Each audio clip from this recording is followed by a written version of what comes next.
Hello dear students, उम्मीद करते हैं आप सभी अच्छे होंगे।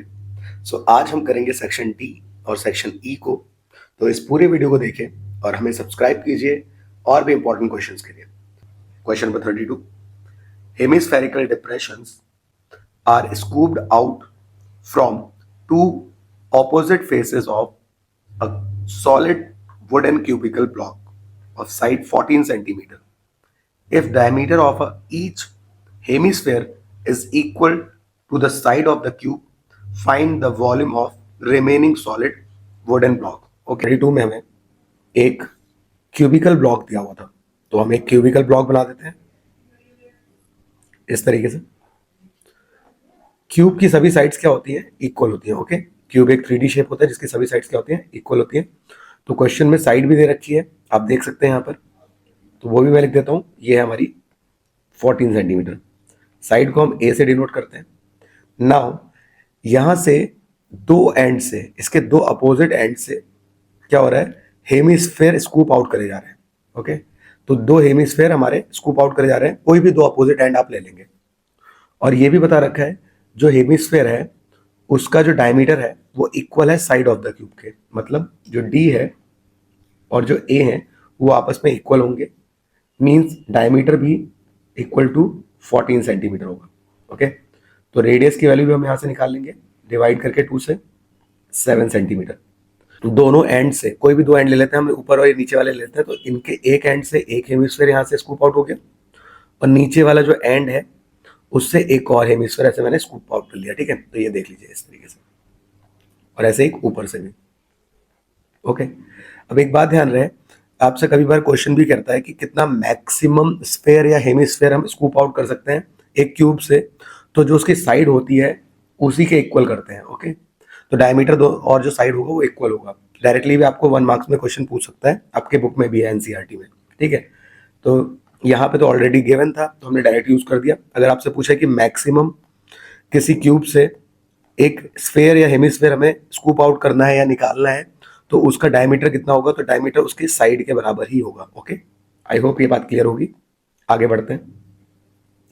अब इन्होंने कहा है कि find the volume of remaining solid of the wooden block. अब remaining solid of the wooden block हमें निकालना है। तो रिमेनिंग कहाँ कहाँ पे है? तो देखिए यहाँ यहाँ बच जाएगा ये वाला साइड। अब ये साइड कैसे निकलेगा हमारा? तो हम क्या करेंगे, टोटल वॉल्यूम से, टोटल कौन जो बड़ा है, बड़ा कौन है? क्यूब, उसमें से माइनस कर देंगे वॉल्यूम ऑफ दो हेमिस्फेयर। ओके, एक हेमिस्फेयर ऊपर है और एक हेमिस्फेयर नीचे है। अगर हम सेम आइडेंटिकल हेमिस्फेयर्स को जोड़ दें तो हमें क्या मिल जाता है? स्फेयर मिल जाता है। तो डायरेक्टली हम स्फेयर का वॉल्यूम भी ले सकते हैं, तो मैं यहाँ पे वॉल्यूम ऑफ स्फेयर ले लूंगा। ओके, और ये हमें क्या दे देगा? Volume of remaining solid. Okay, यहाँ तक बात क्लियर होगी। अब क्यूब की जो वॉल्यूम का फॉर्मूला होता है वो होता है हमारा ए क्यूब। ओके, और जो स्फेयर का होता है वो होता है हमारा 4/3 पाई आर क्यूब। वैल्यूज को रखते हैं, तो ए की वैल्यू थी हमारे पास 14, तो 14 का क्यूब हो गया।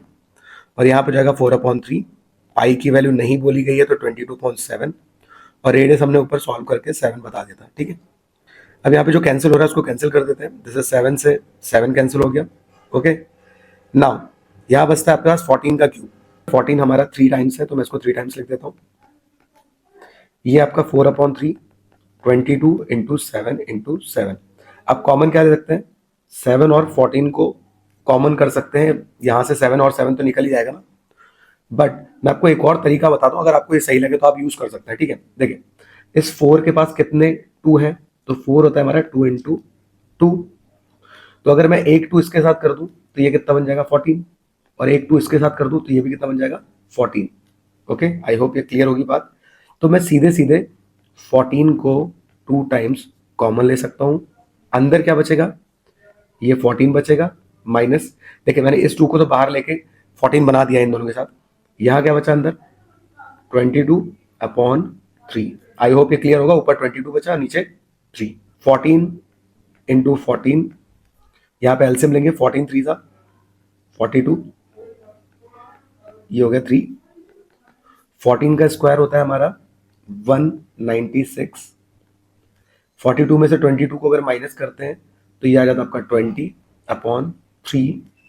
नेक्स्ट जब हम इसको सॉल्व करेंगे तो हमारी जो वैल्यू आएगी वो आएगी 3920/3 सेंटीमीटर क्यूब। ओके, और अगर आप इसको और भी सॉल्व करते हैं डिवाइड करके, तो आप इसको डिवाइड करेंगे तो ये आपको कट करके मिलेगा 1306.66, ऐसे चलता रहेगा, ठीक है, 66 centimetre cube. Okay, I hope ये क्लियर होगा।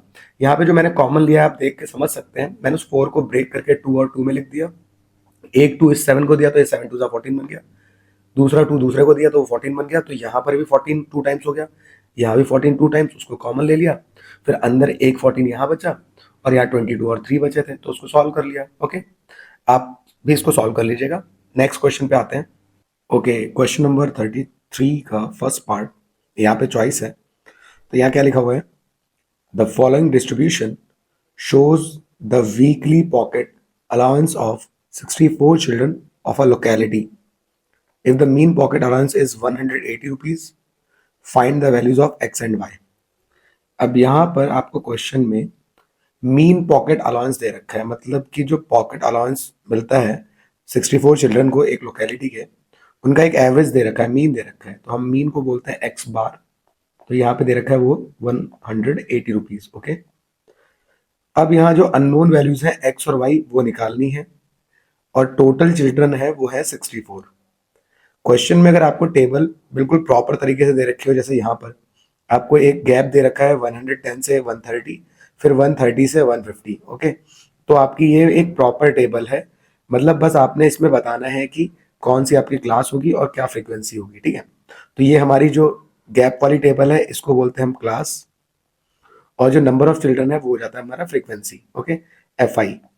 अब हमें जो टेबल बनानी होती है मीन में, वो चाहिए होती है एक्स आई। ओके, एक्स आई हम सभी जानते हैं, इसको बोलते हैं क्लास मार्क। क्लास मार्क क्या होता है, क्लास मार्क हमारा जो क्लास होती है उसके बिल्कुल बीच का नंबर होता है। जैसे कि अगर हम 110 और 130 जो पहली वाली क्लास उसकी बात करें, इसके बीच में नंबर कैसे निकालते हैं, तो क्लास मार्क का फॉर्मूला होता है lower limit plus upper limit upon 2। Okay, मतलब ये दोनों नंबर ऐड करके 2 से डिवाइड कर दीजिए। अब अगर दोनों को ऐड करेंगे तो आएगा आपका 240, और 240 को 2 से डिवाइड करेंगे तो 120। इस क्वेश्चन में आपको डायरेक्टली बता सकते थे 110 और 130 के बीच में 120 आएगा, तो आराम से बता देंगे। जब कभी प्रॉब्लम हो, पॉइंट का नंबर आए, तो आप इससे चेक कर सकते हैं, ठीक है, उसके बाद इसको लिखिएगा, बट यहाँ पे हम आराम से कर सकते हैं। तो ऐसे ही मैं सभी नंबर्स को लिख देता हूँ। 130 और 150 के बीच में आता है आपका 140, ऐसे नेक्स्ट में 160, 180, 200, ये हो जाएगा 220 और 240। ओके, ये था हमारा क्लास मार्क। नेक्स्ट, अगर हम इसे हमारे पास मीन सॉल्व करने के लिए डिफरेंट मेथड है, अगर हम इसे डायरेक्ट मेथड से करेंगे तो हम एफ आई और एक्स आई का मल्टीप्लाई कर देंगे, ठीक है, जिसमें आपको कुछ नंबर बड़े भी दिख रहे हैं, ठीक है, कुछ छोटे भी हैं, तो इसमें कोई प्रॉब्लम नहीं है, आप इसको कर सकते हैं, बट मैं इसे करने जा रहा हूँ अज्यूम मीन मेथड से। ओके, अज्यूम मीन मेथड में आपको जरूरत होती है डी आई की। ओके, तो डी आई क्या होता है, डी आई हमारा होता है डिविएशन। अब ये डिविएशन कैसे निकलता है, तो डिविएशन निकलता है एक्स आई माइनस ए हमारा, यहाँ पर जो एक्स आई है इनमें से कोई भी वैल्यू हम चूज कर लेते हैं, उसको बोलते हैं ए, मतलब अज्यूम मीन। ओके, ये आपकी इच्छा है, आप किसी भी वैल्यू को चुन कर सकते हैं, बट हम अक्सर 20 की वैल्यू चुनते हैं, तो यहाँ पे एग्जैक्टली बीच में 180 आ रहा है, ठीक है। अगर 2 नंबर आए तो कोई भी चुन लीजिए, वरना बीच की वैल्यू चुनने से क्या होता है, एक सीक्वेंस मिलता है, वो अभी आप देखेंगे। तो मैंने इसको 180 को यहाँ पे चूज कर लिया, और ये हमारा है ए, अज्यूम मीन। ओके, हमारा आंसर भी इसके पास ही आता है, इसलिए इसको अज्यूम मीन बोलते हैं। अब देखिए, अज्यूम मीन हम सॉल्व करते हैं, यहाँ पे डिविएशन की वैल्यूज निकाल लेते हैं अज्यूम मीन से। तो पहला 120 से 180 को माइनस करेंगे, तो ये आएगा आपका माइनस का 60। ध्यान रहे माइनस में आएगा, बिकॉज 120 माइनस 180 कर रहे हैं, ठीक है। ऊपर आप देख सकते हैं एक्स आई पहले फिर ए है, एक्स आई ये वैल्यूज है जितनी भी लिखी है, और ए हमारा ये फिक्स है 180। नेक्स्ट 140 में से 180 को माइनस करेंगे तो ये आ जाएगा आपका माइनस का 40, इनको माइनस करेंगे तो अगले में 20 माइनस का, और यहाँ पे 0, और फिर इसके बाद आपको यहाँ से माइनस करना है 200 से नीचे से ऊपर की तरफ, तो ये जाएगा प्लस का 20, देन 40 प्लस का, और लास्ट में प्लस का 60। आप इजीली देख सकते हैं ऊपर की वैल्यूज नेगेटिव मिली है और नीचे की पॉजिटिव, इस वजह से हम बीच का नंबर चुनते हैं। आप ऊपर के भी नंबर चूज कर सकते हैं, कोई भी नंबर चूज कर सकते हैं, कोई प्रॉब्लम नहीं है, ठीक है, बट बीच का नंबर चूज करने में क्या होता है, एक सीक्वेंस मिल रहा होता है, ऊपर आपकी नेगेटिव वैल्यूज, नीचे पॉजिटिव, और बीच में 0। ओके, अब यहाँ पर आपको जो नेक्स्ट टेबल चाहिए होती है वो चाहिए होती है एफ आई डी आई, ठीक है। डायरेक्ट मेथड में एफ आई एक्स आई होता है, तो यहाँ पे एफ आई और डी आई का मल्टीप्लाई। अब देखिए यहाँ पे 6 है, मतलब यहाँ 7 है और यहाँ पे 60 है, तो 7 6 हो गया 42, आगे 0 है। नेक्स्ट, ऐसे 6 की हम कराएंगे 4 से, तो 6 4 जा 24। नेक्स्ट, 9 2 जा 18। ओके, फिर आप 13 से 0 को कराएंगे, हो जाएगा 0। एक्स की हमने 20 से कराई तो जाएगा 20x। नेक्स्ट में 5 की 40 से कराई तो 40, 5 जा होता है हमारा 200। ओके, नेक्स्ट y की हम 60 से कराएंगे तो 60y। ओके, आई होप इतना क्लियर होगा। आगे बढ़ते हैं। अब आपको चाहिए क्या होता है, तो फॉर्मूला आप देख लीजिए। फॉर्मूला क्या होता है हमारा मीन का, वो होता है X bar equal to A plus sigma F I D I upon sigma F I. Okay, ये हमारा फॉर्मूला है अज्यूम मीन मेथड का, तो ये भी ध्यान रखेंगे आप। ये अज्यूम मीन का है और डायरेक्ट में हमारा एफ आई एक्स आई होता था। ठीक है, तो अज्यूम मीन से अब सॉल्व कर लेते हैं। तो यार नीड किसकी है, एक तो ए की है, तो ए हमारे पास है 180। F I D I, sigma F I D I, sigma का मतलब होता है सम, तो sigma F I D I हमारा इनको सॉल्व करके बनेगा, सबको ऐड करके। तो अगर हम यहाँ पे इसको सिंप्लीफाई करें तो प्लस का 200 और 240 को अगर हम सॉल्व करते हैं तो यहाँ पे अभी भी इसके पास माइनस का 40 बचा। ठीक है, आप देख सकते हैं, बिकॉज 240 में से 200 माइनस करेंगे तो माइनस का 40 एक्स्ट्रा है। अब यहाँ पे नंबर आपके 3 है, -420, -40 और -180। बाकी एक्स और वाई के साथ है, इनको मत ऐड कर देना, वो अलग से ऐड होंगे। ठीक है, तो इन तीनों को अगर हम सॉल्व करते हैं, -420, माइनस का 180 और माइनस का 40, तो तीनों ही नंबर माइनस में तो ऐड हो जाएंगे। तो 8 + 4 तो 12 हो गया, और ये हो गया 14, 4 + 1 5 और एक 6, तो -640 आ जाएगा। ओके, आई आई होप ये क्लियर होगा। तो माइनस का 640 प्लस ये नंबर हम अलग से लिखेंगे बिकॉज इसके साथ हमारा वेरिएबल अटैच्ड है। ठीक है, तो आप इसको अलग से ऐड करेंगे, ध्यान रहे। तो ये आ गया एफ आई डी आई की वैल्यू। अब नेक्स्ट सिग्मा एफ आई चाहिए, तो सिग्मा एफ आई हमारे पास क्वेश्चन में ही गिवन है, क्योंकि टोटल जितने भी बच्चे हैं वो बता रखे हैं 64। तो अब यहाँ पर इसके थ्रू हम पहली इक्वेशन सॉल्व कर देते हैं। दो अननोन है तो दो इक्वेशन बनेंगे, ध्यान रहे। तो यहाँ पे रख देते हैं फॉर्मूले में, जो हमारा फॉर्मूला था, क्या फॉर्मूला था, x bar equal to A plus sigma F I D I upon sigma F i. X bar की वैल्यू क्वेश्चन में ही दी थी 180, क्योंकि ये मीन है, तो मीन हमारा 180 आ गया। ए मैंने अभी आपको बताया, ए हमने 180 को चूज किया था, तो ये भी हो गया। F I D I calculate करके आ गया था -640 प्लस 20x प्लस 60y, और एफ आई का सम है 64। ओके, ये इधर जाके माइनस होगा, तो 180 में से 180 को माइनस करते हैं। ओके, नेक्स्ट हमारा ये 640 plus 20x plus 60y upon में 64। देखिए 180 माइनस 180 हो गया 0, 64 इधर जाएगा, ये भी मल्टीप्लाई होगा 64 0 से, तो ये भी 0 ही हो जाएगा। तो हमारे पास हो गया 640 प्लस 20x प्लस 60y। ठीक है, अब इसको थोड़ा सा और सिंप्लीफाई वे में लिख देते हैं। तो अगर हम देखें, सबसे पहले हम x लिखते हैं, तो ये पॉजिटिव है ऑलरेडी, तो इसको पॉजिटिव रहने देते हैं। Next 60y। ओके, और ये इसको हम इधर ले जाते हैं, तो माइनस इधर जाके हो जाएगा इक्वल में पॉजिटिव 640। इक्वेशन अगर किसी से कैंसिल हो रही है तो कट कर देते हैं, तो 10 से कैंसिल हो रही है, 0 है सबके पास, तो 10 से एक 0, यहाँ पे 0 गया, यहाँ पे 0 गया। ठीक है, तो डिवाइड कर दिया हमने पहले 10 से, फिर ये 2 से भी डिवाइड हो सकता है, तो 2 1 जा, 2 3 जा, और 2 32 जा। ओके, तो ये हमारे पास फाइनल इक्वेशन आ चुकी है। क्या आ चुकी है, x plus 3y equal to 32, equation number 1। अब सेकंड इक्वेशन कैसे आती है वो देख लीजिए। देखिए सेकंड इक्वेशन आपकी आती है यहाँ पे नंबर ऑफ चिल्ड्रन की, जो आप एक और फॉर्म में लिख सकते हैं, क्योंकि यहाँ पे एक्स और वाई मौजूद था, तो हमको पता है इनको सबको ऐड करके एफ आई मिलता है, तो इन सबको ऐड कर लेते हैं। तो आप इनको जब ऐड करेंगे तो ये आपका आएगा कितना, वो देखते हैं। ठीक है, तो ये सारी वैल्यूज को ऐड करते हैं। तो यहाँ पे जब हम सबको ऐड करेंगे तो 7 + 6 13, 13 में 13 ऐड करेंगे 26, 26 में हमने 5 जोड़ा तो ये 31, 31 में 9 जोड़ा तो ये गया 40। ओके, तो ये जाएगा 40 प्लस एक्स और वाई को अलग से जोड़ना पड़ता है, एक्स प्लस वाई, और इनका सम हमें क्वेश्चन में ही दे रखा है कितना, 64। ओके, आई होप ये क्लियर होगा। इसको आगे ले जाते हैं, मीडियन में आपने ऐसा कर रखा है, X plus Y equal to 64 minus 40, ये आप सॉल्व करेंगे तो आएगा 24। नेक्स्ट इक्वेशन आ जाएगी X plus Y equal to 24। अब देखिए दो इक्वेशन, दो अननोन, आप यहाँ पे एलिमिनेशन या सब्सटीट्यूशन कुछ भी लगा सकते हैं, तो हम इसको एलिमिनेशन से कर देते हैं, क्योंकि एक्स का कोफिशिएंट सेम है 1, तो हम बस सॉल्व कर देते हैं इसको। तो पहली इक्वेशन थी X plus 3y equal to 32, second है x plus Y equal to 24। इसको हम जब सेम कोफिशिएंट हो और सेम साइन हो तो आप क्या करेंगे, यहाँ पे सब्ट्रैक्ट करते हैं, ठीक है। अगर प्लस प्लस है या माइनस माइनस है, दोनों सेम होंगे तो आप सब्ट्रैक्ट करेंगे, और डिफरेंट साइन होगा तो ऐड करते हैं एलिमिनेशन में, तो सब्ट्रैक्ट कर देते हैं। तो जब सब्ट्रैक्ट करेंगे सबके नीचे माइनस लिख देंगे, ओके। तो प्लस माइनस ये कैंसिल हो गया, प्लस माइनस यहाँ पे 3 में से यहाँ कुछ नहीं है 1, तो हो गया 2y। यहाँ पे प्लस माइनस माइनस होता देंगे तो ये आ जाएगा आपका 8। अब यहाँ पे 2 इसको डिवाइड करेगा तो आ जाएगा 4, तो y की वैल्यू आ चुकी है 4, ओके। y 4 आ गया तो आप किसी भी इक्वेशन में रख लीजिए, सेकंड वाली में रख देता हूँ मैं x प्लस, ये है सेकंड वाली equation, x plus 4 equal to 24। ये इधर जाएगा माइनस होगा तो x इक्वल टू 24 माइनस 4, तो वैल्यू आ चुकी है 20। तो x की वैल्यू 20 आई है और y की वैल्यू 4 आ चुकी है। आई होप आपको ये क्वेश्चन समझ में आया होगा, इंपॉर्टेंट क्वेश्चन है, आप इसको कर लीजिए। एक हमने ऑलरेडी वीडियो बना रखा है जिसमें मीन मीडियन मोड से सारे रिलेटेड कॉन्सेप्ट बता रखे हैं, अगर आप उसको करके जाते हैं तो आपको कोई प्रॉब्लम नहीं होगी। एनसीईआरटी के सभी इंपॉर्टेंट क्वेश्चन वहाँ कवर है, तो आप उसको देख लीजिएगा, ये आपके लिए अच्छा रहेगा। आ जाते हैं नेक्स्ट क्वेश्चन पे, इसका बी पार्ट है। यहाँ पे आपसे कह रखा है find mode of the following data, class दे रखी है, फ्रीक्वेंसी दे रखी है और मीन भी दे रखा है। उसके बाद आपसे कह रखा है मीडियन फाइंड करिए एम्पेरिकल रिलेशनशिप से।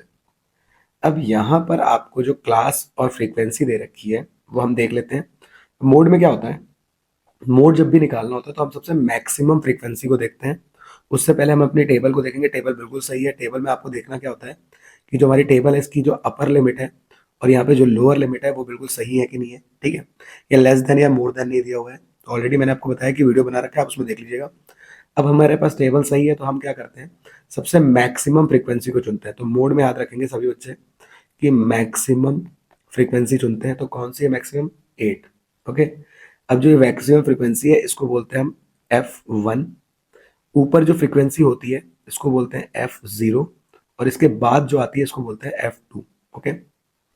इसी तरीके से क्लास में हमारे पास ये क्लास होती है, ओके, इसको बोलते हैं मॉडल क्लास। जो फ्रीक्वेंसी चुनेंगे उसी की क्लास को आप मॉडल क्लास बोलेंगे। मॉडल क्लास की जो नीचे वाली लिमिट है ये, इसको बोलते हैं एल, लोअर लिमिट, ओके। और जो गैप होता है इनके बीच का वो होता है हमारा एच। तो 5 और 3 का गैप कितना है हमारा, 2 का। तो सारी वैल्यूज मैंने लिख दी। आपको ऐसे देखने में प्रॉब्लम है तो आप इसको इस तरीके से टेबल में बना के लिख देंगे, ठीक है। तो मैंने आपको टेबल के अकॉर्डिंग अगर बताई जाए तो यहाँ पे 3 से 5 क्लास है, ओके। वहाँ की जो फ्रीक्वेंसी थी वो 8 थी, इसके ऊपर की थी 7 और इसके नीचे थी 2। तो यहाँ सारी वैल्यूज बताइए, ये आपका हो जाएगा एल, ये हो जाएगा आपका F1, ऊपर वाली वैल्यू F0 या F0, इसको F2 बोलते हैं, ओके। और जो गैप था वो है 2, ठीक है। तो मॉडल क्लास आप मैक्सिमम फ्रीक्वेंसी को चुन के बता देंगे। अब क्या होता है, अब यहाँ पर आपको सॉल्व करना है मोड। तो मोड का फॉर्मूला आपको पता होना चाहिए। पहले आप लिखेंगे mode equal to L plus F1 minus F0 upon 2F1 minus F0 minus F2 into H, okay. तो ध्यान रहे मीडियन के फॉर्मूले में और मोड के फॉर्मूले में जो एल और एच की पोजीशन होती है बिल्कुल सेम होती है, बस ब्रैकेट वाला पार्ट आपको याद रखना होता है। मोड में याद करना बहुत आसान है, ऊपर देखिए F1 माइनस F0 है, नीचे भी F1 माइनस F0 है, बस इसके F1 के साथ 2 मल्टीप्लाई हो रहा है, आगे माइनस में F2 लिखा हुआ है, ठीक है। एक मतलब जस्ट एक आप अपने अंदाजे से इसको समझ सकते हैं, समझने के लिए बस बताया गया। अब वैल्यूज को रखते हैं, तो मोड की वैल्यू हमें निकालनी थी। एल की वैल्यू हमारे पास है 3, लोअर लिमिट, F1 है 8, F0 है आपका 7 अपॉन में 2 into 8 minus 7 minus 2 and gap हमारा 2, ओके। अब 3 प्लस 8 में से 7 को माइनस किया 1, यहाँ पे पहले मल्टीप्लाई करेंगे तो 8 टू 16 और माइनस ऐड हो जाएगा, ये हो जाएगा माइनस का 9 और वो मल्टीप्लाई में चल रहा है 2। तो 3 प्लस 1 अपॉन 16 माइनस 9 किया तो ये बचा 7 इंटू 2, ये जाएगा 3 प्लस 2 अपॉन 7, ओके। आप एलसीएम ले लीजिए क्योंकि नंबर कोई बड़े नहीं है तो आप आराम से, वरना आप डिवाइड कर दीजिएगा जब ऊपर आपका बड़ा नंबर मिले 2/7 जैसे है, ठीक है। तो 7 3 21, 21 में 2 ऐड करेंगे तो हो जाएगा 23/7, ठीक है। जब इसको डिवाइड करेंगे तो ये आपका आएगा 7 3 21, 2 हुआ हमारा 0 बढ़ा है, पॉइंट लगाया, 7 2 14, 6 आया, 0 बढ़ा है, 7 8 56, फिर आप यहाँ पे इसको 4 करेंगे, 7 5 ओके। देखिए 285 85 आ रहा है तो 85 को हम 9 के पास में है ना, तो हम इसको लिख सकते हैं 3.28, जो 28 है 285 है, हम इसको अप्रोक्सीमेट बता सकते हैं 3.29, बिकॉज 85 90 के पास में तो 29 बोल देंगे, ठीक है। तो हमारा ये 29 हो गया। अब क्वेश्चन में हमसे क्या कह रखा है, मीन दे रखा है। मीन कितना दिया है, तो मीन दे रखा है आपका 4.2। आपको मीडियन की वैल्यू फाइंड करनी है, बट एम्पेरिकल फॉर्मूला यूज करके। अब देखिए एम्पेरिकल रिलेशनशिप क्या होता है, क्वेश्चन में बोला है, काफी इजीली आप इसको कर देंगे। एम्पेरिकल रिलेशन पढ़ के जाए अच्छे से, इस पे आपका एक एमसीक्यू भी आ सकता है। तो एम्पेरिकल रिलेशन क्या होता है, ये होता है हमारा 3 median equals to mode plus 2 mean. Okay, आपको ये याद रखना है, बाकी आप ध्यान रखेंगे, आपको ये पता होगा तो आप आराम से इसको इधर उधर ले जाके सॉल्व कर देंगे। ठीक है, तो फॉर्मूला होता है 3 median equals to mode plus 2 mean. ये कौन सा रिलेशन होता है, ये होता है एम्पेरिकल रिलेशन। किसके बीच में, between median mode and mean. तो देखिए 3 मीडियन की वैल्यू कितनी है, तो हमें सॉल्व करनी है, तो इसको मैं ऐसे लिख देता हूँ। मोड हमारा अभी हमने कैलकुलेट किया 3.29 और मीन की वैल्यू क्वेश्चन में दे रखी है 4.2। इधर सॉल्व करते हैं तो ये हो जाएगा पर 3.29 प्लस इसको करेंगे तो हमारा आ जाएगा 8.4। ऐड करते हैं तो ऐड करने पे आ जाएगा आपका 9 6, ठीक है 11.39। अब ये मल्टीप्लाई का 3 हमारा चला जाएगा डिवाइड में। ओके, तो जब आप इसको डिवाइड करेंगे तो आ जाएगा आपका 3 3 9, यहाँ बचेंगे 2। 3 की पॉइंट लगाया तो पॉइंट लगा दिया, 3 9 27, तो 3 8 24 बचा 2, 3 9 27। ठीक है, इस तरीके से आगे भी वैल्यूज आएंगी, तो ये आएगा 3.89 और वैल्यूज आप सॉल्व करेंगे तो अप्रोक्सीमेटली आपकी यही वैल्यूज आएगी। ठीक है, तो ये मीडियन का सॉल्यूशन हो चुका है। ओके, तो ये हमारे आंसर हो चुके हैं। आई होप ये क्लियर होगा। एम्पेरिकल रिलेशन अच्छे से पढ़ लीजिएगा, मोड मीडियन और जो मीन होता है उसको कैसे कैलकुलेट करते हैं ये भी देख लीजिएगा। तो ये था हमारा आंसर।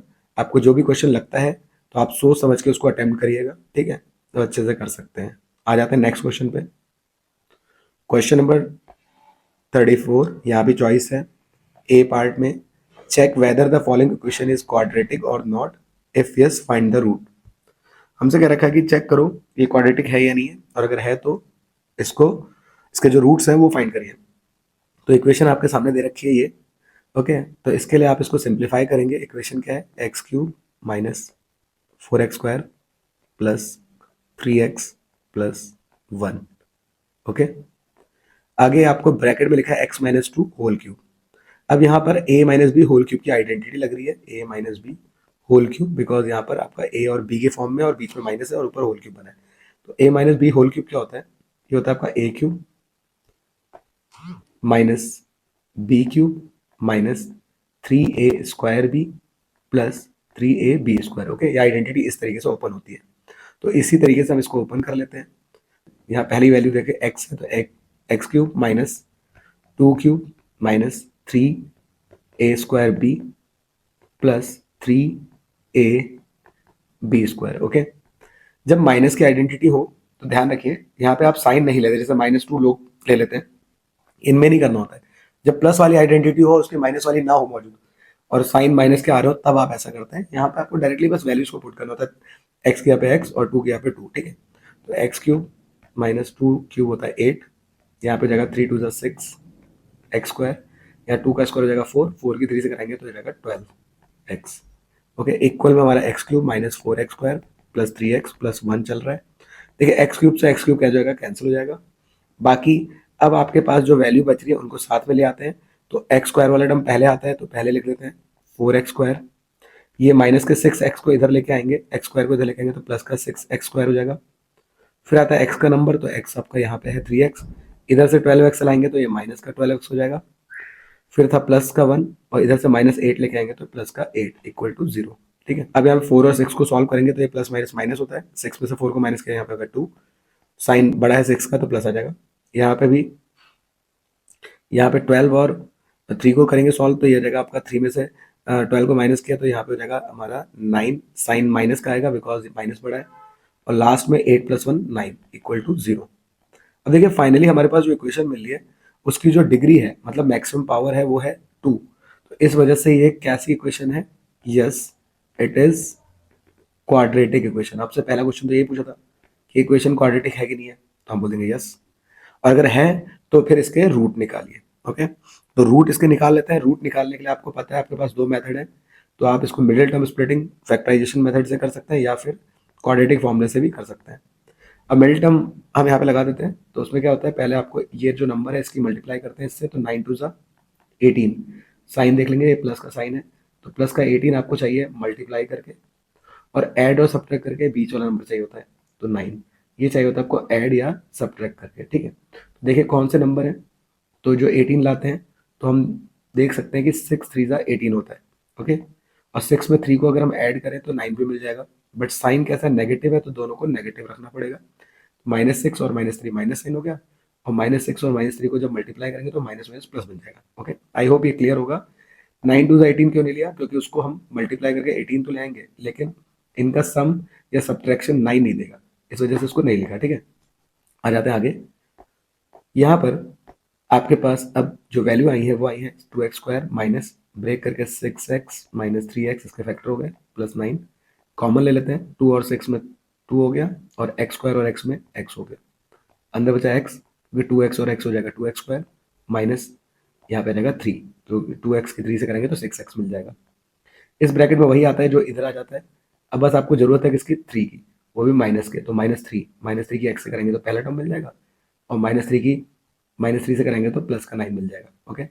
लास्ट में इसकी मल्टीप्लाई कर देते, हाँ, लास्ट में आप 2x को इस 3 के साथ लिख देंगे, तो पहला फैक्टर मिला 2x माइनस 3, और एक फैक्टर मिला x माइनस 3, क्योंकि इसको 2 बार होता है, एक बार लिखते हैं। अब देखिए पहली वैल्यू हम 2x माइनस 3 को इक्वल टू 0 रखेंगे, इक्वल में 0 रखना ना भूलें, क्योंकि जीरोस निकालने हम, तो -3 उधर जाके प्लस का 3 होगा, और 2 मल्टीप्लाई से डिवाइड में आ गया, तो पहला 0 आ गया।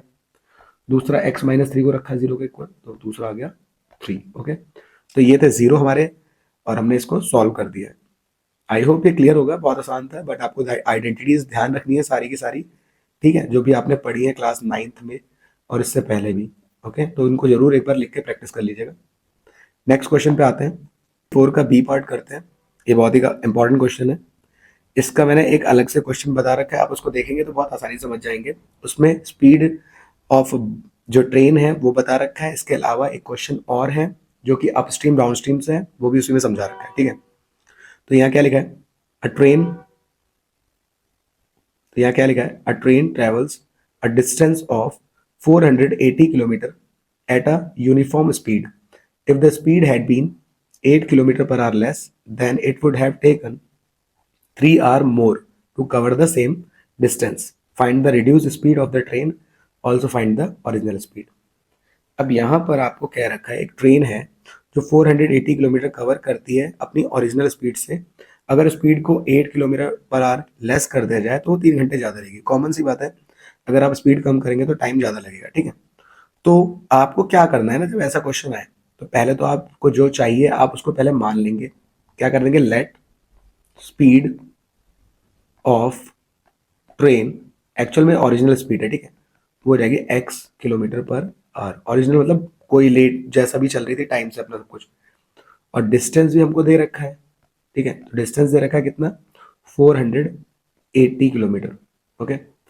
अब यहाँ पर जो कंडीशन है ना वो टाइम को देख के आपको सॉल्व करनी है, जो कि आपको आसान पड़ेगा, देखिए। लेकिन उससे पहले हम कुछ पॉइंट्स यहाँ पे क्लियर कर लेते हैं कि हमें पता है यहाँ पे फॉर्मूला क्या है, speed equal to distance upon time लगना है, क्योंकि यहाँ पे स्पीड डिस्टेंस और टाइम की बात है। स्पीड जो है हमारी वो है x, जो हमने यहाँ बताई है, डिस्टेंस हमारी 480 दे रखी है, टाइम हमको पता नहीं है तो टाइम को हम t रख देंगे, और इसको टाइम के रिस्पेक्ट में सॉल्व करेंगे, तो टाइम इधर ले आएंगे, d अपॉन s हो जाएगा, ठीक है। तो डिस्टेंस है 480 और स्पीड है x, ये हमारा ओरिजिनल टाइम हो गया, जब डेली इस टाइम से जाती थी ऐसे पहुंच जाती थी, ठीक है। नाउ कंडीशन क्या है, आपको उस कंडीशन को देखना है। अब कंडीशन में क्या कहा गया है कि जो टाइम है, ओके, जो नया वाला टाइम है, न्यू टाइम ऐसे लिख दीजिएगा, न्यू टाइम जो ओरिजिनल वाला टाइम था, ठीक है, उससे 3 घंटे ज्यादा लग रहा है। आप ध्यान से देखें, आप it would have taken 3 hour more, less बोलेगा तो माइनस, और मोर बोलेगा तो प्लस, ओके। आई होप ये क्लियर होगा। ये 3 घंटे ज्यादा कब लग रहा है, जब ट्रेन की speed 8 kilometre per our less हो जा रही है, देखिए। तो यहाँ पे टाइम जो न्यू वाला है, न्यू वाले के अकॉर्डिंग टाइम अगर ओपन करें तो अभी हमें पता है डिस्टेंस वही है 480 अपॉन स्पीड, नई स्पीड क्या है, ठीक है, तो पहले थी हमारी ये, और न्यू वाली जो स्पीड है, न्यू स्पीड है जो, वो क्या है, एक्स तो ओरिजिनल थी, उसमें से 8 क्या हो जा रहा है, कम हो जा रहा है ना, तो x minus 8 kilometre per hour है, तो यहाँ पे लिख देंगे x minus 8 equal to, original वाला मैंने यहाँ पे सॉल्व कर रखा है, तो 480 अपॉन एक्स प्लस 3। आई होप ये क्लियर होगा। मेन होता है कि आपको इक्वेशन बनानी आनी चाहिए, टाइम के रिस्पेक्ट में आप ऐसे पहले साइड पे सॉल्व कर लेंगे और कंडीशन को देख के वहां पे पुट कर देंगे वैल्यूज। अब यहाँ पे सबसे पहले आपका है 480 upon x minus eight, bracket जरूर लगाइए। ओके, इसके बाद इसको यहाँ लेके आएंगे तो ये प्लस का इधर आके माइनस हो जाएगा। 480 अपॉन एक्स इक्वल में 3 पे आप x से मल्टीप्लाई कर देंगे, ऊपर भी x से, और x की यहाँ पे इस वाले नंबर से x माइनस एट से नीचे डिनोमिनेटर में और न्यूमरेटर में मल्टीप्लाई कर देंगे। ठीक है, तो ये आ जाएगा आपका 480 x माइनस 480 की x से कराई तो ये x हो जाएगा। फिर देखिए माइनस और माइनस हो जाएगा प्लस, इसलिए ब्रैकेट जरूर लगाइए, ठीक है, वरना आपका गलत हो जाएगा। तो यहाँ पे 480 इंटू 8 अपॉन में एलसीएम बन चुका है x minus eight into x और इक्वल में चल रहा है 3। ठीक है, 480 से 480 एक्स कट चुका है, माइनस और प्लस थे। यहाँ पे बचता है आपका 480 इंटू एट। अब ये जितना डिवाइड में है सब इधर जाएगा 3 के पास में, तो ये हो जाएगा x minus eight into x. देखिए 3 मल्टीप्लाई में उधर डिवाइड से इसको कट कर सकते हैं 480 को 3 से, तो 3 से कट कर देता हूँ जिससे आपको थोड़ा सा नंबर यहाँ पे मिनिमाइज हो जाएगा। 3 वन ज़ा 3 सिक्स ज़ा और 0। ओके, तो ये वाले नंबर हमारे पास आ रहे हैं। इसको सॉल्व करते हैं तो दोनों को सॉल्व करते हैं, ये हो जाएगा हमारा 48 1280 इक्वल टू एक्स की एक्स से कराई एक्स स्क्वायर माइनस 8x। अब यहाँ हमारा जो पावर है 2 मिल रहा है डिग्री, तो ये क्वाड्रेटिक इक्वेशन है, इसको हमें साइन पॉजिटिव है ऑलरेडी, इसको यहीं रहने देते हैं। ठीक है, ये नंबर को इधर लेके जाते हैं तो ये हो जाएगा -1280 इक्वल टू 0। ओके, नाउ अब हम इसको दो मेथड से सॉल्व कर सकते हैं जैसा अभी हमने देखा था। ठीक है, क्वाड्रेटिक फॉर्मूला या फिर हमारा मिडिल टर्म स्प्लिटिंग। अब नंबर काफ़ी बड़ा है, पहले इसकी इससे मल्टीप्लाई कराते हैं, यहाँ पे कोई नंबर नहीं है, 1 ही हुआ, तो आपको 1280 चाहिए मल्टीप्लाई करके और बीच में -8 चाहिए ऐड या सब्ट्रैक्ट करके। ओके, जब बड़े नंबर आते हैं तो आप क्या करते हैं, फैक्टर बना के पेयर बनाते हैं। ठीक है, वो भी हम कर चुके हैं, वरना क्वाड्रेटिक फॉर्मूला भी यहाँ लग सकता है, तो मैं यहाँ पे क्वाड्रेटिक फॉर्मूला लगा के देख लेता हूँ एक बार। ठीक है, उससे भी हमें सॉल्व करना आना चाहिए क्योंकि उससे कोई भी इक्वेशन सॉल्व हो सकती है। सबसे पहले हम वैल्यूज लिख लेते हैं। एक्स स्क्वायर का कोफिशिएंट जो होता है वो होता है आपका a। ठीक है, तो a की वैल्यू कितनी है 1, क्योंकि कोई नंबर नहीं है। x का कोफिशिएंट होता है b, तो यहाँ पे देख लीजिए b है हमारा -8, और लास्ट में होता है c जो होता है -1280। क्वाड्रेटिक जो फॉर्मूला होता है वो क्या होता है, तो जो इक्वेशन होती है जिसकी भी उसके इक्वल में लिखते हैं -b plus minus under root b square minus 4ac upon 2a।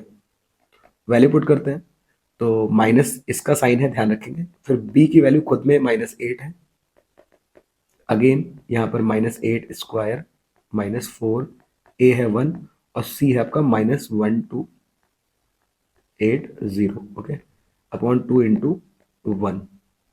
इसको सॉल्व करते हैं तो ये हो जाएगा प्लस का 8 स्क्वायर हो जाएगा 64, माइनस और माइनस की मल्टीप्लाई होगी तो प्लस बन जाएगा, और 1280 की जब हम 4 से मल्टीप्लाई कराएंगे तो ये हो जाएगा आपका 5120। ठीक है, दोनों को सॉल्व किया तो ये आ जाएगा आपका 481, ये हो जाएगा 5184। अब 5184 किसका होता है स्क्वायर रूट, इसका स्क्वायर रूट सॉल्व कर लेते हैं 5184 का।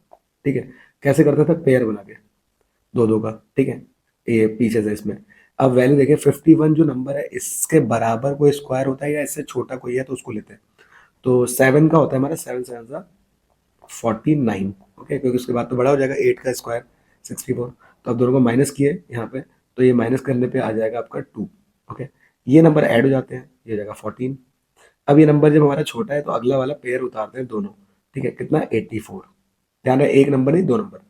तो अब यहाँ पे ऐसा नंबर लेना है जिससे आपका ये 284 बन जाए। तो हमें पता है यहाँ पे 2 की वैल्यू लेना अगर, तो यहाँ भी वही नंबर लेना होगा। तो इन दोनों की जब मल्टीप्लाई करेंगे 2 2 4, 2 4 8 और 2 1 2, पूरा ही कैंसिल हो रहा है और अगला नंबर हमारा 2 है तो वो यहाँ लिख देंगे और यही नंबर होगा जिसका वो स्क्वायर रूट होगा। ठीक है, तो 8 प्लस माइनस 72 अपॉन 2 हमारा आ गया है। अब हमारे पास दो रूट आते हैं तो पहला हम प्लस के साथ सॉल्व करते हैं, 8 प्लस 72 अपॉन 2, दोनों को ऐड किया, ये जगह 80 अपॉन 2, ये जगह आपका 40। ओके, तो पहली स्पीड आ गई हमारी 40 किलोमीटर पर आवर।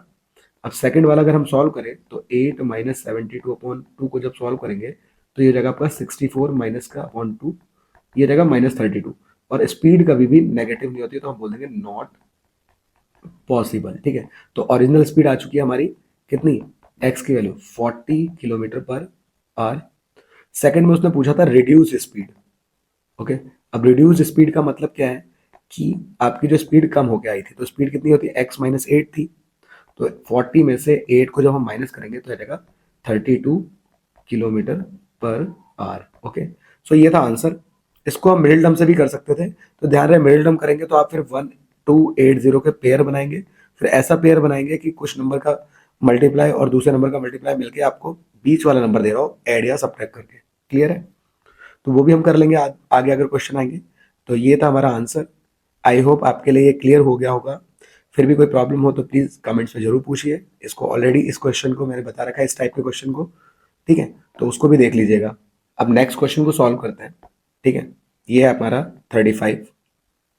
यहाँ पर आपसे कह रखा है if a line drawn parallel to one side of triangle intersect other two sides in distinct point, prove that divides the other sides in same ratio। Okay, और इस रिजल्ट का use करके हमें ये जो सॉल्यूशन है उसको करना है, जिसमें हमें ई जी पैरेलल दे रखा है सी बी के, ठीक है, आप देख सकते हैं, और एफ जी पैरेलल दिया है आपका डी बी के यहाँ पर, और आपको प्रूफ करना है कि A E upon E C equal to A F upon F D.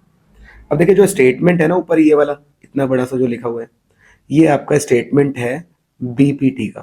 Okay, basic proportionality theorem या फिर थेल्स थ्योरम का, ठीक है।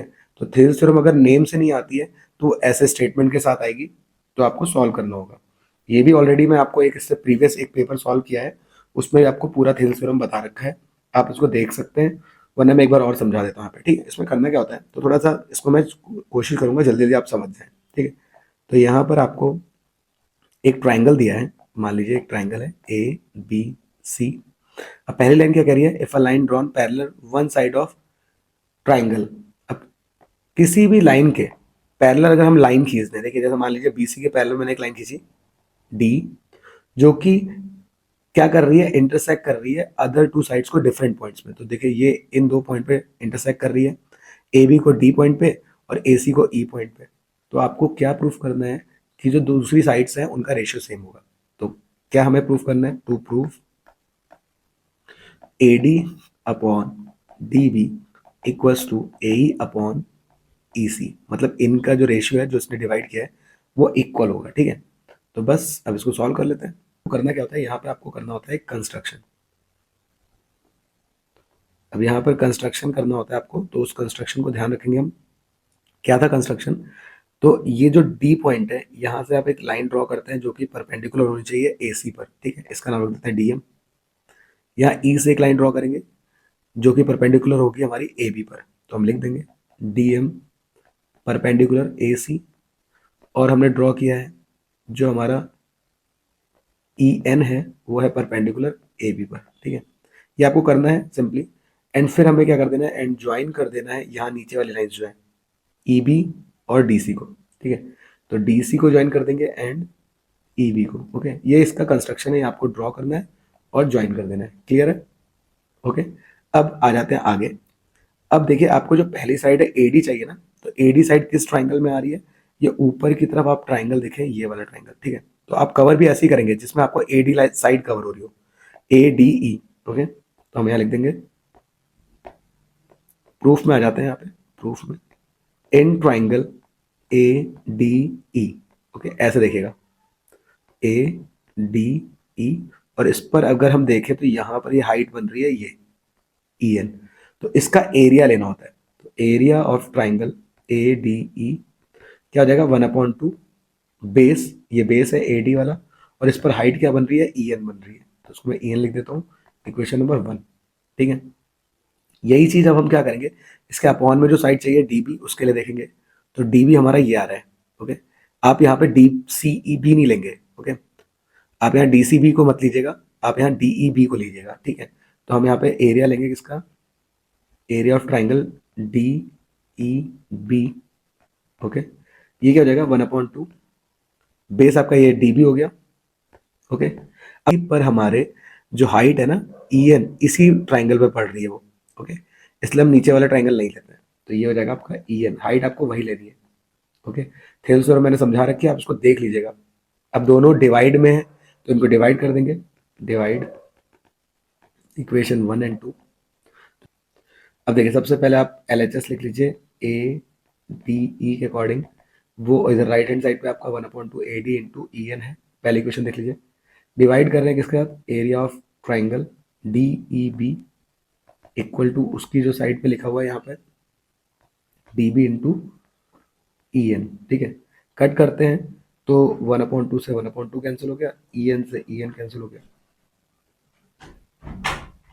ये हो जाएगा आपका, ये हो जाएगा आपका area of triangle ADE upon area of triangle DEB equal to AD upon DB। Okay, इस रिजल्ट को आप इक्वेशन नंबर 3 बोल देंगे। अब जो चीजें आपने अभी इधर इस साइड से करी हैं, ठीक है, वही चीजें आप इधर से करेंगे, ठीक है, AED और ECD को लेके। तो ये चीजें आप दोबारा सेम, मैं यहाँ पे एक ट्राइंगल बना के बताता हूँ जो चीजें आपके इधर से करी थी। तो यहाँ पर आप इसे AED की साइड से देखेंगे, ठीक है। तो इस पर जो हाइट पड़ रही थी वो यहाँ पे DM पड़ रही थी, और यहाँ इधर से ECD ट्राइंगल, एक ये वाले ट्राइंगल को लेंगे, इस पर भी हाइट यही DM पड़ेगी, ठीक है। तो ये सारी चीज़ें हमारी सेम होंगी, तो हम यहाँ पे लिख देंगे सिमिलरली। ओके, अब दोबारा पूरे स्टेप नहीं करेंगे, आप लिख लेंगे सिमिलरली। अगर हम यहाँ देखें तो ऊपर ट्राइंगल कौन सा आएगा, AED, area of triangle AED, इसके इक्वल में आ जाएगी इसकी जो साइड है AE। ऐसे नीचे आ जाएगा ट्राइंगल ECD, और इसकी जो साइड हो जाएगी वो हो जाएगी EC। ओके, ये रिलेशन हो जाएगा relation number 4। Okay, I hope ये क्लियर होगा, बिल्कुल सेम वही सारे प्रोसीजर थे, तो हमने इसको डायरेक्ट लिख देना होता है। ओके, तो अब हम क्या करेंगे, अब हमें देखिए यही जो वैल्यूज आई है हमारी इधर जो राइट हैंड साइड पे लिखे हैं, वही तो इक्वल लानी है क्योंकि यही प्रूफ करना था। पर उसके लिए उससे पहले आपको एरियाज को हटाना पड़ेगा। एरियाज कैसे हटेंगे, कई बच्चे क्या करते हैं डायरेक्ट लिख देते हैं, जो कि गलत हो जाता है, वहां पे नंबर कट जाते हैं। आपको बताना पड़ेगा रीजन क्यों हटा रहे हो आप एरिया। तो अभी हमने ट्राइंगल देखा था, अगर आप ADE बोले ट्राइंगल, तब भी ये बीच वाला ट्राइंगल कवर हो रहा है। अगर आप AED बोले तब भी सेम ही ट्राइंगल की तो बात हो रही है, तो ये तो आप डायरेक्ट लिख देंगे, area of triangle ADE equal है एरिया ऑफ ट्राइंगल AED के।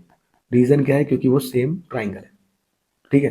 किसी रूम को अगर हम एक कॉर्नर से मीजर कर रहे हैं, इधर कॉर्नर से मीजर करें, तो है तो सेम रूम ना, तो एरिया तो सेम रहेगा। सेकंड, अभी डिनोमिनेटर में जो लिखे हुए वो कैसे इक्वल है, तो ये देखिए एक ट्राइंगल था हमारा DEB, और इधर था हमारा इधर से ट्राइंगल ये वाला, ठीक है, ये था हमारा ECD। अब ये कैसे इक्वल होंगे, देखिए बहुत सिंपल सी बात है। क्या होता है ना, ये जो बेस है, एक ही बेस पर अगर दो ट्राइंगल हो, देखते रहिए ध्यान से, ठीक है।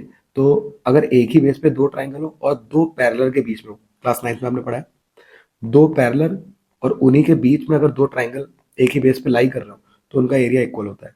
ओके, तो किसका किसका area, area of DEB equal to area of ECD, दोनों इक्वल कैसे हुए, तो 9th क्लास की जो थ्योरम है हमारी, क्या बोलेंगे हम, लाई ऑन, आपको बताना है वहां पे, सेम बेस।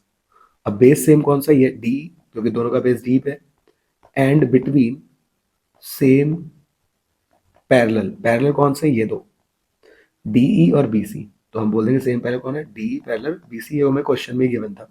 ओके, तो अब बस जब दोनों सब कुछ बराबर हो चुका है, तो ये रिलेशन है, इसको बोल देते हैं 5, बोल देते 6। तो अब अगर हम 3 4 5 6 को कंपेयर करें, तो हम लिख देंगे फ्रॉम इक्वेशन 3 4 5 एंड 6। तो जो 3 और 4 के रिलेशन है, जिसमें ADE और DEB, AED और ECD है, ये दोनों क्या हो जाएंगे, इधर से कैंसिल हो जाएंगे, बिकॉज ये इक्वल बता दिए गए। और सीधे सीधे हमारा जो AD होगा अपॉन DB है, वो इक्वल आ जाएगा आपका AE अपॉन EC के।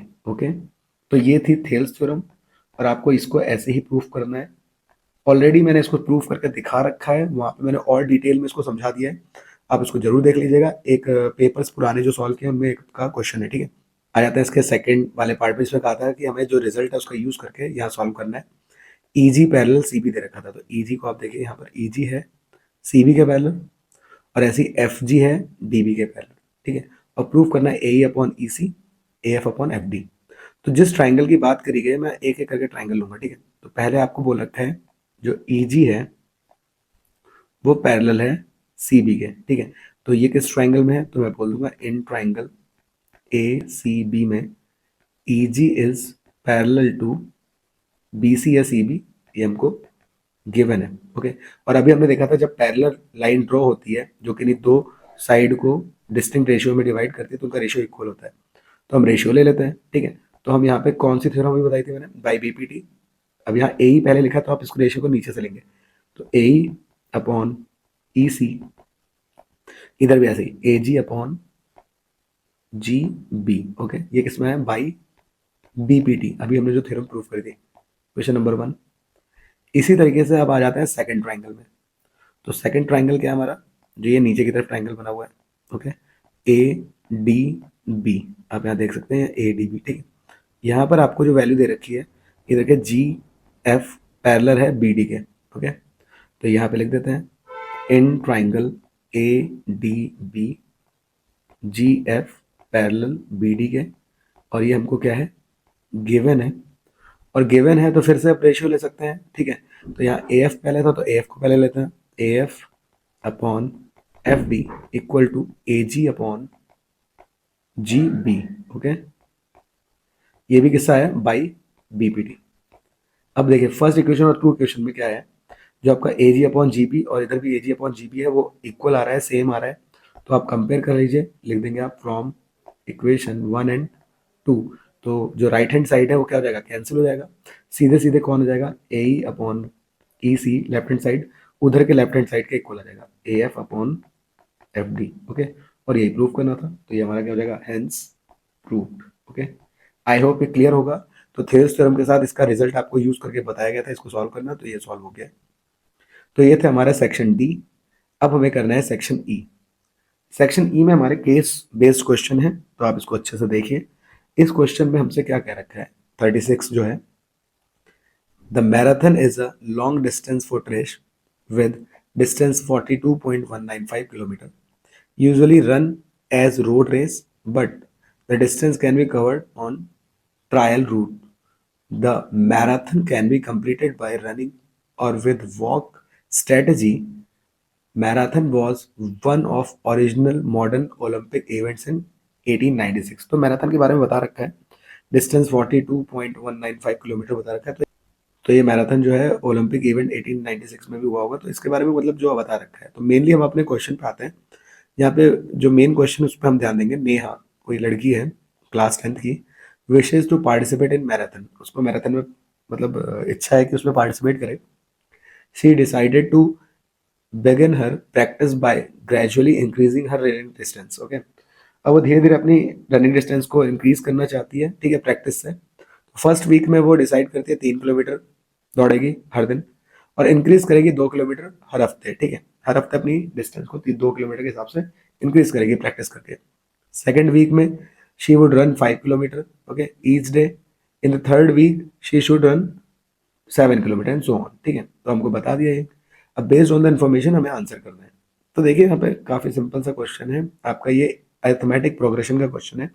तो हमारा मेन क्वेश्चन यहाँ से स्टार्ट है, यही से हम देखते हैं। नेहा जो है सबसे पहले स्टार्ट कर रही है किस नंबर से, वो देख लेते हैं। तो देखिए वो उसने डिसाइड किया गया 3 किलोमीटर ईच डे, तो 3 किलोमीटर से वो स्टार्ट करेगी और हर हफ्ते 2 किलोमीटर डिस्टेंस बढ़ा देगी। तो पहले वीक में तो वो 3 किलोमीटर ही जाएगी, ठीक है। तो पहले वीक के बाद जब सेकंड वीक में जाएगी, तो जब 2 किलोमीटर बढ़ा देगी, 2 किलोमीटर इंक्रीज कर देगी, तो उसकी जो नई डिस्टेंस होगी वो 5 हो जाएगी, 3 + 2 5, ठीक है। ये फर्स्ट वीक का है और ये सेकंड वीक का है, ठीक है। और थर्ड वीक में फिर वो 2 किलोमीटर बढ़ा देगी क्योंकि स्ट्रैटेजी है उसकी, तो ये हो जाएगा 7, ओके। और इसी स्ट्रैटेजी के साथ वो आगे बढ़ेगी। तो ये हमारी एपी बन चुकी है, ओके। अब एपी में हमारे जो पहला टर्म होता है उसको ए बोलते हैं, जो कि आपका यही है 3। डी होता है डिफरेंस, तो ये जो आपका ए है जिसको A1 भी बोलते हैं, और A2 है, इनको माइनस करके निकल जाता है। तो 5 में से 3 माइनस किया, हमेशा A2 में से A1 को माइनस करते हैं तो आ जाएगा 2। और इनके बीच का डिफरेंस जो होता है वो सेम रहता है, इसलिए इसको एपी बोलते हैं, ठीक है।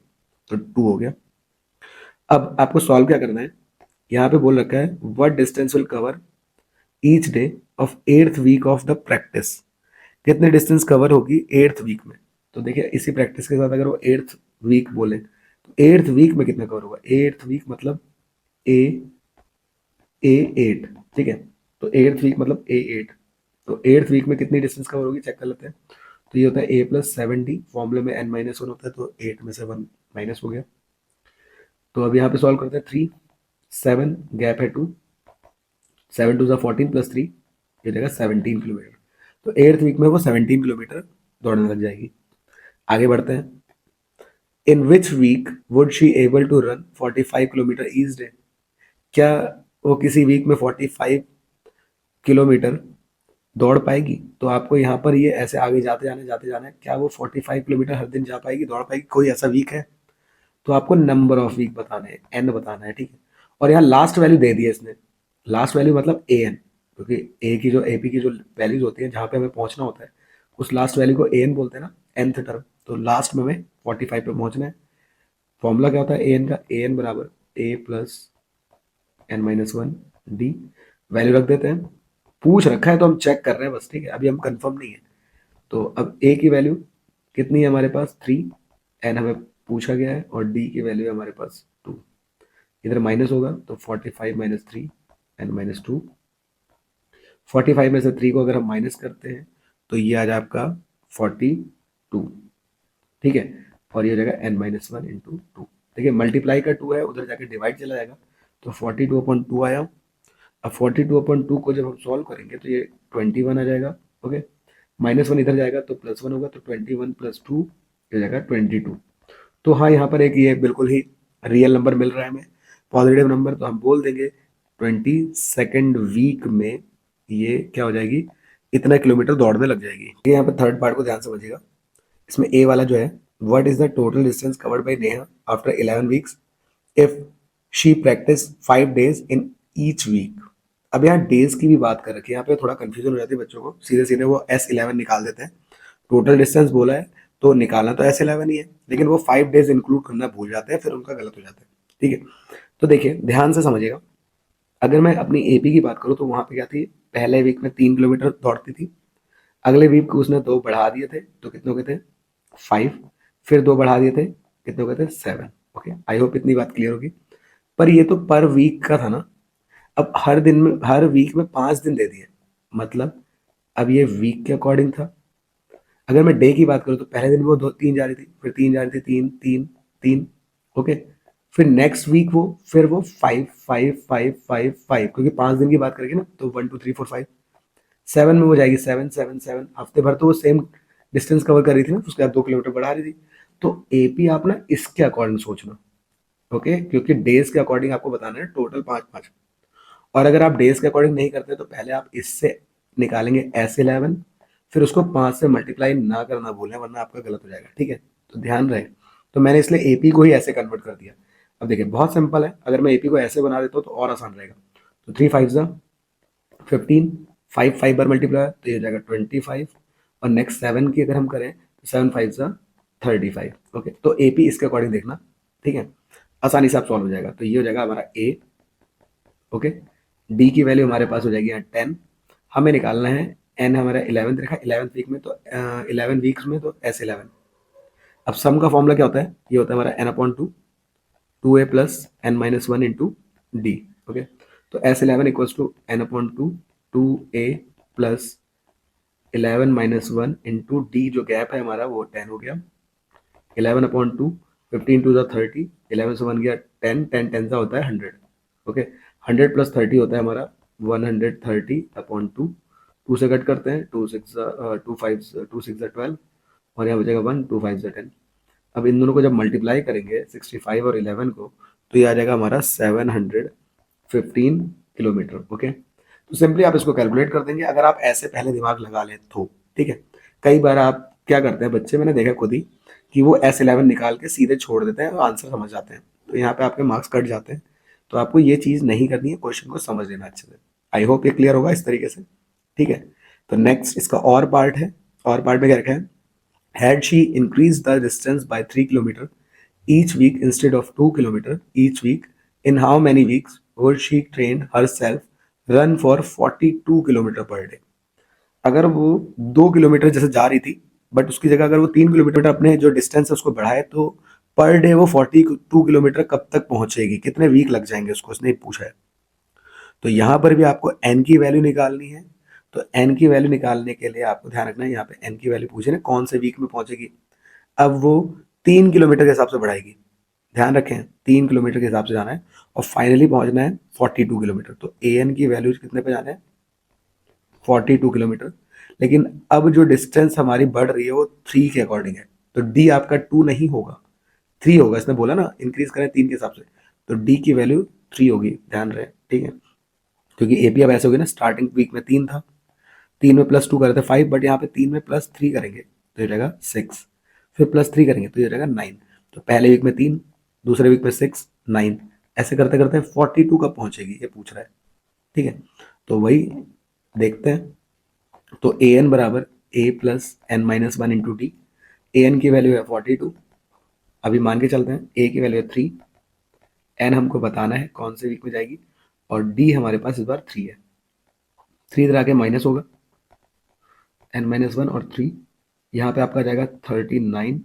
अब देखिए मल्टीप्लाई का 3 इधर डिवाइड हो जाएगा, मैं डायरेक्ट कर रहा हूँ, आप समझ जाएगा। सॉल्व करेंगे तो ये रहेगा 13, -1 इधर आएगा, तो 13 + 1 कितना आ गया 14th वीक में। तो 14th वीक में वो आराम से इतना कवर कर लेगी, ठीक है।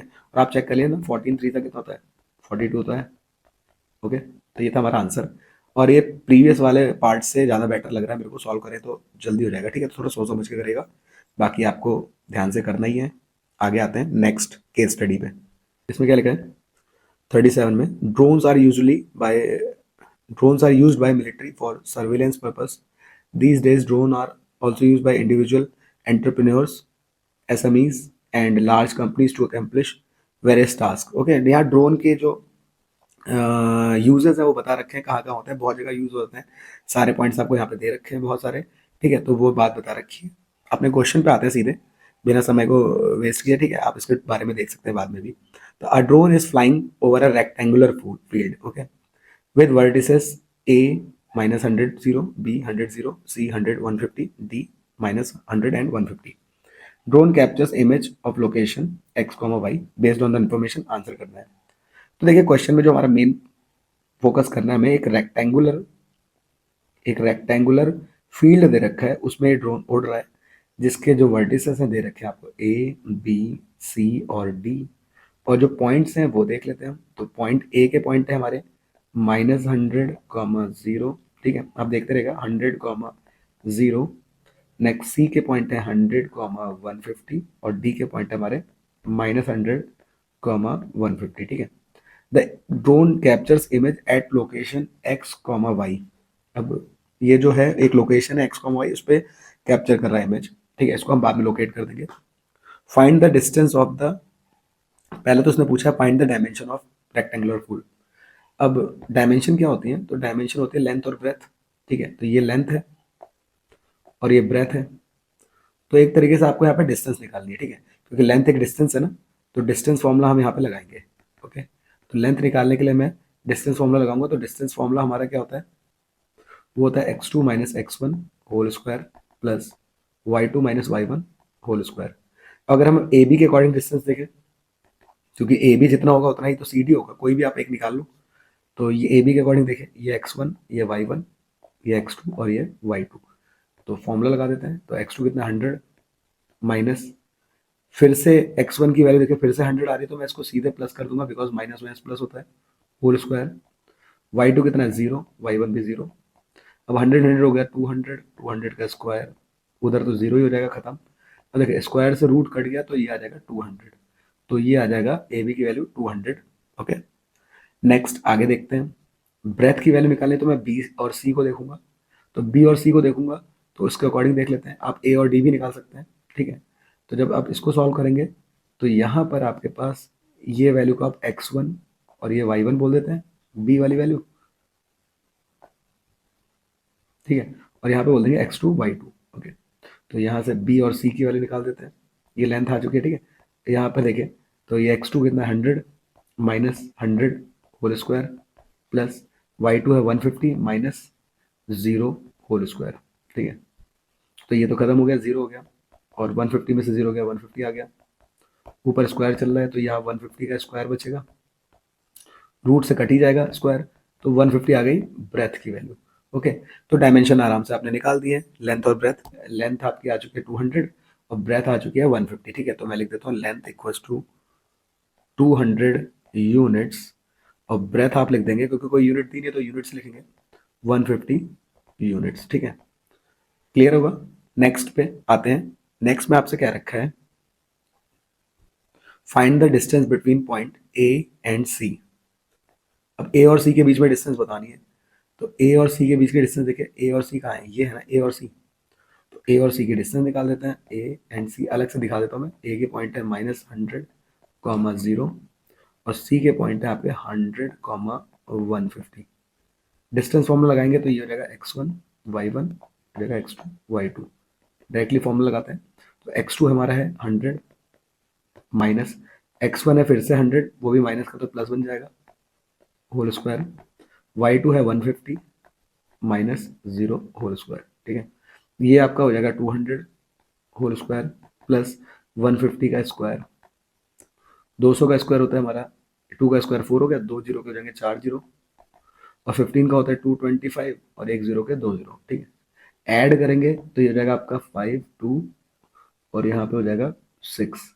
ओके, तो 62500। अब देखिए 625 हम सभी को पता है ये 25 का होता है। ओके, और 2 जीरो के 1 जीरो बाहर आ जाता है, तो ये आपका आ जाएगा 250 यूनिट्स। ओके, सिंपल सा क्वेश्चन था सेकंड पार्ट का, तो ये सेकंड पार्ट का आंसर था। ओके, आई होप ये क्लियर होगा। आ जाते हैं नेक्स्ट पार्ट में। अब देखिए थर्ड पार्ट को बताने के लिए मैं आपको अलग से डायग्राम बना देता हूँ।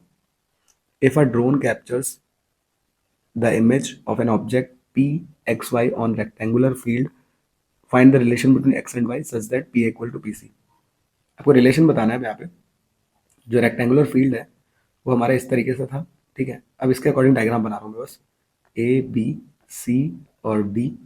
ओके, अब जो रिलेशन बताना है आपको उस पी पॉइंट का ए के साथ और पी सी। अब पी कोई पॉइंट यहाँ पे रख देता है, बीच में उड़ रहा है ना वो, तो ये आपका कोई पॉइंट पी है और इसके पॉइंट दे रखे हैं एक्स कॉमा वाई। ठीक है, आपसे बोल रखा है जो पी ए की डिस्टेंस है और जो पी बी की डिस्टेंस है वो इक्वल है। ओके, तो ये जो पी ए है और पी बी है वो बिल्कुल इक्वल है, तो आपको इनके बीच में रिलेशन बनाना है। तो ए के पॉइंट तो हम देख चुके थे -100, 0। सी के पॉइंट भी थे हमारे पास 100, 150।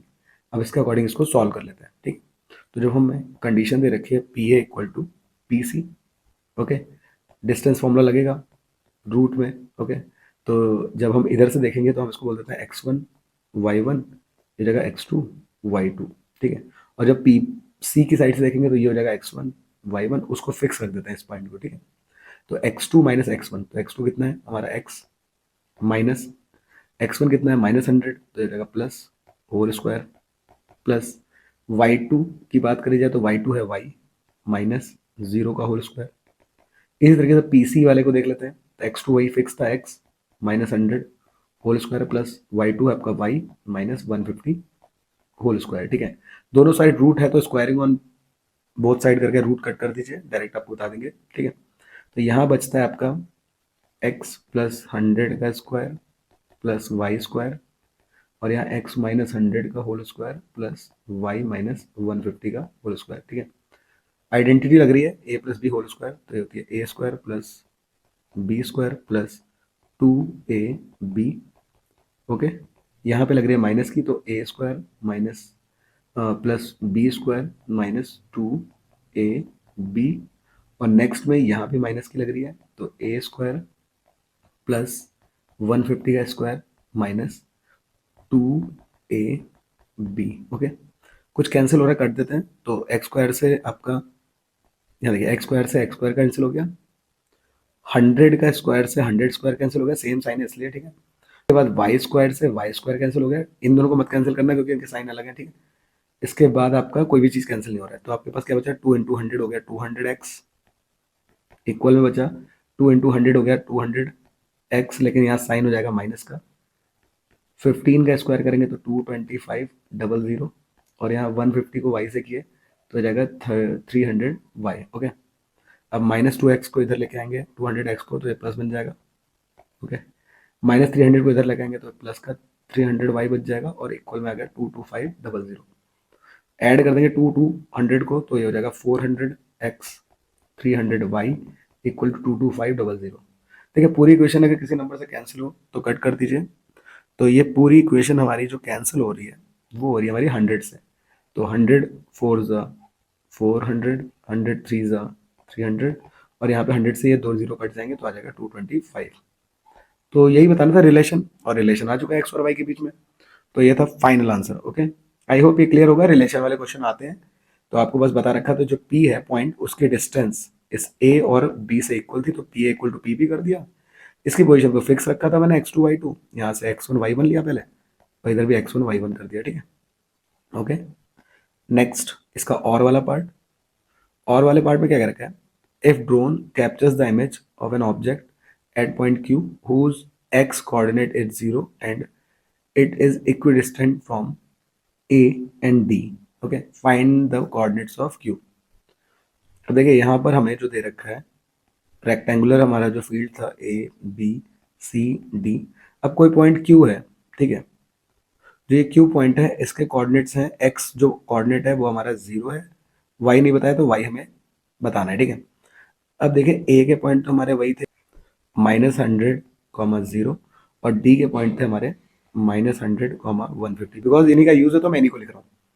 अब जो Q पॉइंट है A और D से इक्वी डिस्टेंस पे, मतलब हमारी जो कंडीशन है AQ इक्वल्स टू DQ है। ठीक है, फिर से हमें वही करना है, ये दोनों डिस्टेंस इक्वल दे रखी है, तो ये x1 y1 इसको फिक्स कर देते हैं x2 y2, यहाँ से भी x1 y1 और ये हो जाएगा x2 y2। ठीक है, अब मैं रूट नहीं बना रहा हूँ, सीधे लिख रहा हूँ, बिकॉज हमें पता है रूट से रूट कैंसिल हो जाएगा, दोनों साइड डिस्टेंस है, तो x2 माइनस x1 की वैल्यू फिर से माइनस है तो प्लस बन जाएगी, होल स्क्वायर, प्लस y2 आपका y है -0 होल स्क्वायर। ओके, रूट नहीं बना रहा हूँ, अभी आपको बता दिया। अगेन अब इधर से देखते हैं, तो यहाँ पे x2 0 माइनस, फिर से यहाँ पे x1 माइनस का, तो ये प्लस बन जाएगा, होल स्क्वायर, y2 आपका y है -150, यहाँ पे हो जाएगा आपका होल स्क्वायर। ठीक है, अब 0 + 100 100 ही होता है, तो 100 का स्क्वायर, y -0 y का स्क्वायर, यहाँ भी 100 का स्क्वायर, और यहाँ पे आपका y -150 का होल स्क्वायर। 100 स्क्वायर से 100 स्क्वायर कैंसिल हो गया। ठीक है, अब इसको सॉल्व करते हैं आगे, तो यहाँ पर आपके पास आएगा y स्क्वायर इक्वल टू, ठीक है, अब यहाँ पर हम इसको क्या कर सकते हैं, ओपन कर सकते हैं, तो हम इसको ओपन करते हैं, a square plus b square minus 2ab। Okay, y square से y स्क्वायर कैंसिल हो गया, इसका स्क्वायर होता है 225, एक जीरो का 2 जीरो हो गया, इसको सॉल्व किया तो ये हो जाएगा 300y equal to 0। Okay, -300 equal में जाएगा तो ये जाएगा प्लस का 300y, और ये डिवाइड में जाएगा तो ये कैंसिल कर देगा दोनों जीरोस को।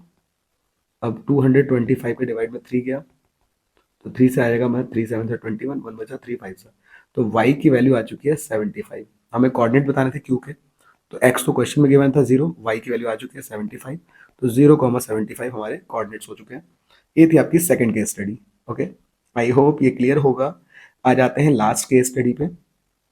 Short circuit can happen on electric pole due to several reasons, like if the insulation is damaged or old, it may allow the host wire to touch with neutral. This will cause a short circuit. If there are any loose wire connection or attachment, it will allow the live and neutral wire to touch. Okay, तो short circuit के जो problems होते हैं वो किस कारण से होते हैं वो आपको बता रखा है ए और बी पार्ट में। ओके, हमारा जो मेन क्वेश्चन है वो यहाँ से शुरू हो रहा है। An electrician has to repair an electric fault on a pole of height 5 meter. He needs to reach a point 1 meter below the top of the pole to undertake the repair work. Based on the information, find the answer. Okay, तो यहाँ पर एक electrician है जो कि एक fault को check कर रहा है एक पोल पे। इस पोल की जो हाइट है वो हमको दे रखी है। ठीक है, अब आपको इस पोल की जो हाइट है वो दे रखी है 5 मीटर, लेकिन उसको क्या करना है, उसको 1 मीटर बिलो रहना है पोल का जहाँ पे भी प्रॉब्लम हो रही है उससे। ठीक है, तो वो क्या कर रहा है, 1 मीटर बिलो मतलब 5 में से 1 को माइनस करते हैं तो कितना आ जाएगा 4 मीटर। ठीक है, जो रिपेयर वर्क करना है। What should be the length of the ladder he should use when inclination at angle 60 degree to the horizontal enable him to reach the required position. अब देखिए यहाँ पर जो इस डायग्राम है मैं इसको दोबारा बनाता हूँ। हमारे पास एक पोल था, ये ए, क्वेश्चन के अकॉर्डिंग डी, ये टोटल लेंथ दे रखी थी 5 मीटर। ठीक है, अब ये जो रिपेयर वर्क हो रहा है तो लैडर जो लगाई जा रही है कुछ इस तरीके से लगाई जा रही है। ठीक है, इलेक्ट्रीशियन यहाँ पॉइंट तक जा रहा है, इस पॉइंट को बी बोला गया क्वेश्चन में, और ये क्या है, बिलो है 1 मीटर। ठीक है, तो ये 1 मीटर नीचे है, ऊपर मतलब 1 मीटर है, तो ये कितना होगा, तो ये 5 - 1 4 मीटर, ठीक है। इंक्लिनेशन एंगल हमको दे रखा है हॉरिजॉन्टल के साथ 60 डिग्री। आपको बताना है ये जो लैडर है इसकी लेंथ क्या होगी, मतलब ये जो बी से सी तक है, क्वेश्चन में देख लीजिए, तो ये लेंथ बतानी है हमें, ठीक है। तो एक जो वैल्यू दी है वो लेते हैं, तो सामने होती है हमारी परपेंडिकुलर, और एक वैल्यू जो निकालनी है जो कि हाइपोटेनस है, लेडर ऐसे रखी है ना, तो हाइपोटेनस पे हुआ, तो परपेंडिकुलर अपॉन हाइपोटेनस ये रेशियो होता है हमारा साइन का। तो साइन देख लेते हैं, तो यहाँ साइन थीटा कितना है 30, सॉरी साइन यहाँ पे 60 डिग्री है हमारा थीटा, परपेंडिकुलर है 4 और हाइपोटेनस हमें निकालना है, ठीक है। साइन 60 होता है हमारा √3/2, 4/h जो लेडर की लेंथ है, यहाँ पे इसको ले जाते हैं, 4 के पास 2 चला जाएगा तो ये जाएगा 8 और √3 आ जाएगा अपॉन में, ठीक है। अब यहाँ पर जब हमारा रूट का नंबर नीचे आता है तो हम क्या करते हैं, रेशलाइज कर लेते हैं। रेशलाइज कैसे करते हैं, जो रूट का नंबर है उसके ऊपर मल्टीप्लाई कर देते हैं न्यूमरेटर में और डिनोमिनेटर में, तो ये हो जाएगा 8√3/3। तो फाइनली हमारा आंसर आ चुका है 8√3/3 मीटर। ओके, फर्स्ट पार्ट था ये। सेकंड पार्ट में क्या करेगा, how far from the foot of the pole should he place the foot of the ladder. इस पोल से कितना दूर ये इसका फुट रखेगा लेडर का, ठीक है। तो मतलब ये सिंपल डीसी की डिस्टेंस निकालनी है, तो डीसी की डिस्टेंस निकालना बहुत आसान है, तो इसको भी हम कुछ बोल देते हैं एक्स मान लेते हैं, ठीक है। तो एक वैल्यू वो जो हमें निकालनी है और एक वैल्यू वो जो हमें दी हुई है। तो परपेंडिकुलर दिया था पहले, बेस निकालना है, तो परपेंडिकुलर और बेस जो होता है वो होता है हमारा 10 का रेशियो। एंगल 60 डिग्री था तो परपेंडिकुलर 4, बेस x मान लिया मैंने। 1060 की वैल्यू होती है हमारी √3, ये जाएगा 4/x, ये इधर डिवाइड से इधर जाएगा ऊपर x, और 4 के पास 3 चलाएगा, फिर से √3 नीचे आ रहा है, रेशलाइज कर लेते हैं, तो 4/√3 इंटू √3/√3, ये जाएगा 4√3/3 मीटर आपका आंसर। ओके, तो ये सिंपल सा था। इसके बाद आ जाता है नेक्स्ट क्वेश्चन पे, जिसका नेक्स्ट पार्ट है और वाला पार्ट, ठीक है। ये दोनों पार्ट काफ़ी इजी थे। What is the length of ladder if its foot is kept at a distance of 4 metre from the foot of the pole. हमसे क्या रखा है, जैसे ये लैडर थी हमारी इस तरीके से, इसकी लेंथ पूछ रहा है, ठीक है, ये लेंथ पूछ रहा है। अगर जो पोल है और जो ये लैडर का फुट है, ये सी वाला पॉइंट और ये डी वाला पॉइंट 4 मीटर की दूरी पे कर दिया जाए, ठीक है, तो इसकी लेंथ पूछ रहा है। अब एक बात ध्यान रहे, आप यहाँ पर थीटा ना चेंज हो जाएगा। कई बच्चे क्या करते हैं, थीटा वही ले लेते हैं, और शायद पहली बार में आपके पास जब क्वेश्चन सॉल्व कर रहे होंगे तो आप यहाँ पे थीटा को 60 रख देंगे, बट कॉमन सी सोचिए ना बात, पहले ये ऐसे रखा था तो कुछ था वैल्यू, अब थोड़ा सा हम इसको दूर कर रहे हैं, पास कर रहे हैं, तो इसका एंगल तो चेंज होगा ना। तो ये बात आपको ध्यान रखनी है, आप इसको 60 नहीं रख सकते, ठीक है। तो थीटा हमें पहले बताना पड़ेगा, ठीक है। अब वो कैसे बताएंगे, तो देखिए, पोल का जो पोजीशन है वो तो वही है ना, और पोल से कितना नीचे उसको रखना है वो उसका फिक्स था 4 मीटर, ठीक है। तो वो पोजीशन फिक्स थी, पोल 5 मीटर के ऊपर लंबा था और उससे नीचे 1 मीटर नीचे ही रिपेयर वर्क हो रहा था, बस सीढ़ी की पोजीशन इधर से उधर कर रहा था, ध्यान रहे, ठीक है। तो ये रेशियो से हम उसका थीटा निकाल लेंगे, तो 4/4, ठीक है, तो परपेंडिकुलर और ये बेस, तो 4/4 इक्वल टू, ये परपेंडिकुलर और बेस होता है 10 का रेशियो, तो 10 थीटा, ये आ गया 1। कंपेयर करें 10 थीटा, अभी देखिए 1 किसकी वैल्यू थी, 10 45 की, 10 से 10 कट गया, तो थीटा हमारा आ चुका है 45 डिग्री। तो आपको यूज क्या करना है, 45 डिग्री यूज करना है। अब सॉल्व कर देते हैं, तो बेस था हमारा 4, ये हो गया इधर, तो अब देखिए बेस अपॉन हाइपोटेनस क्या होता है, कॉस होता है, और एंगल इस बार लेना है 45, तो बेस है 4 और हाइपोटेनस है y, और cos 45 के लिए होती है 1/√2, ये जाएगा 4/y, क्रॉस मल्टीप्लाई किए तो y इक्वल टू, ये हो जाएगा 4√2 मीटर। ओके, तो ये था आपका आंसर। तो ये थे हमारे सारे क्वेश्चन। आई होप आपको ये क्वेश्चन समझ में आए होंगे। सब्सक्राइब कीजिए, फॉलो कीजिए और अपने दोस्तों को शेयर कीजिए। आगे भी हम इंपॉर्टेंट क्वेश्चन के साथ आएंगे। प्रीवियस ईयर क्वेश्चन आपके लिए बहुत ज़्यादा इंपॉर्टेंट होते हैं, इसलिए इनको जरूर करके जाइए, इससे आपको आइडिया भी मिलेगा और अच्छे से चीज़ें समझ में भी आएंगी, ठीक है। प्रॉब्लम हो रही है, फिर भी अगर आप ये प्रीवियस ईयर क्वेश्चन करेंगे तो आपको एक आइडिया मिलेगा, एक पॉजिटिविटी आएगी। अगर आप क्वेश्चन कर पा रहे हैं, नहीं कर पा रहे हैं, तो आपको कुछ सीखने को मिलेगा, ठीक है। तो प्लीज़ इनको करके जाइए। मिलते हैं नेक्स्ट क्वेश्चन में। Okay, take care, bye bye.